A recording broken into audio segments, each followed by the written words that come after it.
जनते हूँ बन बंधु बिछोहू, हे मेरे अनुज, हे मेरे भाई, यदि मैं ये जानता कि जंगल में जाकर मुझे तुम्हारा बिछोह सहना पड़ेगा तो मैं पिता की बात का बिल्कुल पालन, वचन का पालन बिल्कुल नहीं करता, उनकी बात बिल्कुल नहीं मानता।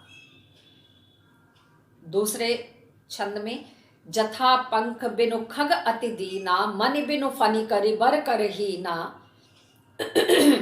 असमम जीवन बंधु बिनु तोही, जो जड़ देव जियावई मोही। हे मेरे बंधु, हे मेरे अनुज, तुम्हारे बिना मेरा जीवन निरर्थक है, एक अपंग के समान है। जिस प्रकार से कोई पक्षी जिसके पंख नहीं होते, ऐसा मणि वाला नाग जिसकी मणि उतार ली जाती है, वो व्याकुल होता है, ठीक वैसे ही मेरी अवस्था है। मेरा जीवन भी तुम्हारे बिना इसी प्रकार अधूरा है, अपूर्ण है। मांगी के खेबो मसीत को सोइबो, लेबो को एको न देबो को दो।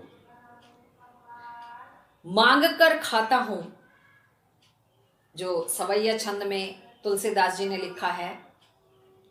मस्जिद में सोता हूं, किसी से लेना एक न देना दो। मुझे कौन सा अपने बेटे का विवाह किसी की जाति में करना, किसी की बेटी से करना है कि जिसके कारण से किसी की जाति खराब हो जाएगी। तो मेरी समझ से आप मुझे जो मर्जी समझे, ऊंची जाति का समझे, नीची जाति का समझे, मुझ पर समाज का, आपके कटाक्ष का कोई प्रभाव नहीं पड़ता।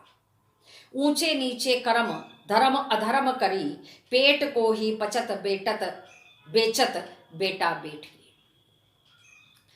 प्रस्तुत पंक्तियों में यह स्पष्ट किया गया है कि उस समय हमारे समाज में गरीबी की इतनी भयंकर अवस्था थी कि पेट भरने के लिए उस समय के लोग ऊंचे नीचे, धर्म अधर्म पूर्ण, गलत सही सब तरह के कार्य करते थे। यहां तक कि गरीबी के कारण कई बार अपने संतान तक को वो बेच देते थे। नेक्स्ट क्वेश्चन है, भ्रातृ शोक में हुई राम की दशा को कवि ने प्रभु की नर लीला की अपेक्षा सच्ची मानवीय अनुभूति के रूप में रचना की है। क्या आप इस बात से सहमत हैं? तर्कपूर्ण उत्तर दीजिए। जब लक्ष्मण जी मूर्छित हो जाते हैं तो राम बिल्कुल एक सामान्य मनुष्य की भांति तरह तरह से विलाप कर रहे हैं। ये प्रस्तुत काव्यांश में वर्णित किया गया है, स्पष्ट किया गया है। वे हमारे इस धार्मिक ग्रंथ में भगवान के रूप में प्रस्तुत किए गए हैं और प्रस्तुत काव्यांश शिव जी अपनी अर्धांगिनी पार्वती को ये प्रसंग सुनाते हुए कह रहे हैं कि देखा प्रभु की लीला। आज वो एक सामान्य नर की भांति लीला कर रहे हैं, जबकि वो भली भांति जानते हैं कि लक्ष्मण मूर्छित हुए हैं, वो जल्दी ही ठीक हो जाएंगे। यानी उन्हें जो बीत चुका उसका तो सभी को याद होता है, पर उन्हें आने वाले समय का भी भगवान को पता होता है, वो जानते थे। परंतु फिर भी प्रस्तुत काव्यांश के आधार पर यह स्पष्ट किया गया है कि उन्होंने एक सामान्य मनुष्य की भांति, जब किसी सामान्य मनुष्य का कोई अपना उससे बिछड़ने लगता है या बिछड़ जाता है या बीमारी अवस्था में, रुग्ण अवस्था में होता है, तब उसकी क्या अवस्था होती है। यहां राम के माध्यम से ये बात भली भांति तुलसीदास जी ने अपने इस काव्यांश में अवधी भाषा में हमारे सामने प्रस्तुत की है। कारण भी जानते थे, परिणाम भी जानते थे, परंतु फिर भी वो एक सामान्य जन की भूमिका उस समय निभा रहे थे। तभी तो वो ये कह रहे थे कि हे मेरे भाई, मुझे बताओ मैं तुम्हारे बिना कैसे जीऊं। मेरी अवस्था तो ऐसी है कि जैसे बिना पंख के कोई पक्षी होता है। और तरह तरह से विलाप करते हुए उन्होंने उस समय के समाज का भी वर्णन किया है कि मैं कौन सा मुंह लेकर अवध में जाऊंगा, मैं तो अपयश का भागी बनूंगा। वहां लोग मेरा मजाक बनाएंगे, उपहास करेंगे कि पत्नी के कारण भाई को गवा दिया, जबकि पत्नी, पुत्र, पैसा, प्रॉपर्टी सब कुछ पुनः प्राप्त किया जा सकता है। केवल और केवल भाई ऐसा है जिसको दोबारा नहीं पाया जा सकता। तो ये इस तरह के वचन वो अपने विलाप में बोल रहे थे, ठीक वैसे ही जैसे कोई सामान्य जन, उसका अपना जब कोई बीमार होता है या इस तरह की अवस्था में, दुखित अवस्था में होता है, जिस तरह के वचन वो बोलते हैं, ठीक वैसे ही लीला यहाँ भगवान राम दिखा रहे हैं या प्रस्तुत कर रहे हैं। यह हमारे सामने तुलसीदास जी ने अपने छंदों में स्पष्ट किया है। नेक्स्ट, शोकग्रस्त माहौल में हनुमान जी के अवतरण को करुण रस के बीच वीर रस का आविर्भाव क्यों कहा गया है? छात्रों, ये इसलिए बताया गया है क्योंकि जब हनुमान जी को आने में विलंब हो रहा था, क्योंकि सुषेण वैद्य ने यह बता दिया था कि रात नहीं उतरनी चाहिए, यदि सारी रात बीत जाती है फिर लक्ष्मण जी ठीक नहीं हो पाएंगे।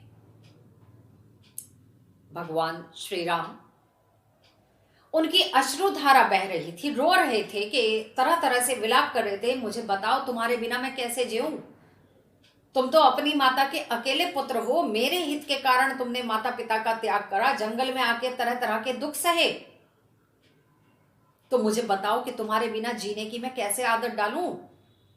हे मेरे भाई उठो, क्योंकि हनुमान जी को आने में विलंब हो रहा था। और इस तरह के प्रलाप विलाप सुनकर और श्री राम को रोता हुआ देखकर सारी वानर सेना शोकग्रस्त हो गई, वो भी रोने लगे और दुखित हो गए।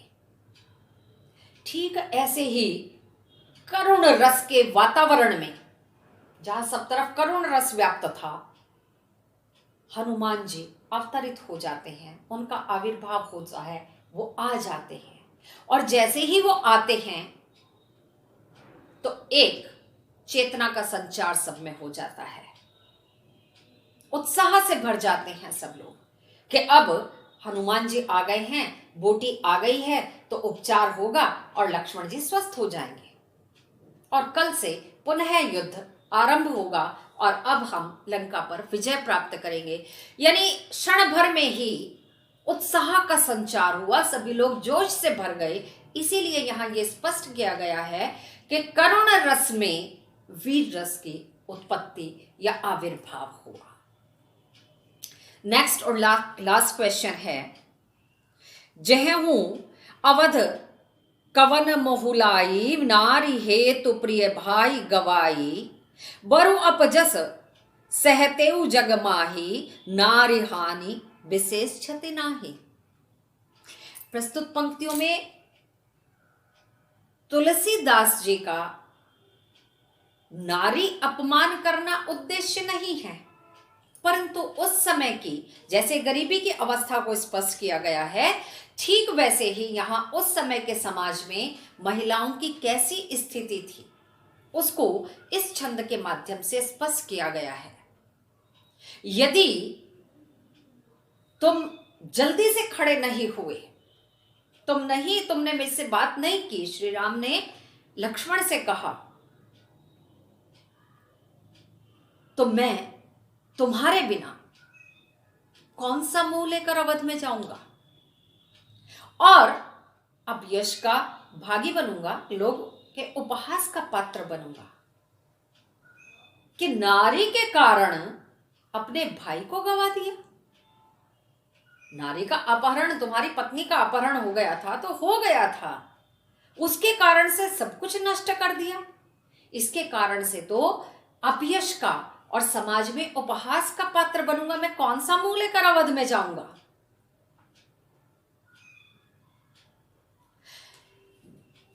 हे मेरे भाई, तुम्हें ठीक होना ही होगा, क्योंकि नारी की हानि कोई विशेष हानि नहीं है, पुनः प्राप्त किया जा सकता है। ये क्लास 11th में वे आंखें कविता में पढ़ा था खैर पैर की जूती जोरू, एक नहीं तो दूसरी आई। उस समय की ऐसी अवस्था थी कि कोई बात नहीं, यदि एक स्त्री नहीं मर जाती है, चली जाती है, अपहरण हो जाता है, तो पुनः प्राप्त किया जा सकता है, परंतु भाई को नहीं प्राप्त किया जा सकता। तो प्रस्तुत पंक्तियों में यही बात स्पष्ट की गई है कि केवल पत्नी या नारी को उस समय में उपभोग की वस्तु माना जाता था, असहाय निर्बल समझा जाता था, और समय समय पर उसके आत्मसम्मान को चोट भी पहुंचाई जाती थी। ये बात इस काव्यांश में स्पष्ट की गई है। आज के अंक में यहीं तक। अगले अंक में कुछ अतिरिक्त प्रश्न और उनके उत्तर तथा पाठ के आसपास, यानी इस काव्यांश के आसपास एक हेडिंग दिया हुआ है पुस्तक में, तो उसके साथ मैं अगले अंक में आपके सम्मुख आऊंगी। आज के लिए यहीं तक। Thank you students.